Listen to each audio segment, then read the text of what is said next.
Palestine! No more genocide! Give us justice! Give us justice! Give us justice! Boycott Israel! Boycott Israel! Kienu dawn id-dikjarazzjonijiet li għamlu bosta parteċipanti ta' fġili ta' solidarjetà quddiem l-Ambaxxata tal-Istati Uniti, immexxija minn Moviment Graffiti, bil-għajta sabiex l-Istati Uniti tieqaf toffri munizzjoni u armamenti lill-Iżrael. Fid-diskors ta' bosta kelliema sentiment kien wieħed sabiex tieqaf il-gwerra f'Gaza u anka fil-Libanu.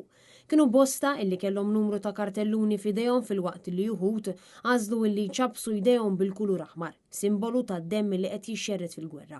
Intant f'din il-fġili ġi żvelat li 16 il-laqda iffirmat ittra illi se tkun qed tintbagħat lil President tal-Istati Uniti Joe Biden u anke l-President elett Donald Trump. L-ittra tiddikjara l-inkwiet illi 16 laqda għandha rigward l-eskalazzjoni eżaġerata fil-Mediterran. Dan hekk kif is-sitwazzjoni f'Gaza u fil-Libanu hija waħda katastrofika. Huma appellaw sabiex l-Istati Uniti tieqaf tiffinanzja lil Iżrael dan għaliex il-poplu Palestinjan b'mod speċjali jitfal qed jinqatlu dejjem kuljum. F'din il-fġili waslu diskorsi tagħhom Ruben Grima mill-Aqda Ġustizzja għal Palestina, Amy Abela minn Moviment Graffiti, Semi Mejlak minn Front Maltin Inqumu, Joanna Ġebajli mill-Lebanese Advocates flimkien ma' Danaja għal Ħadad mill-Ġustizzja għal Palestina.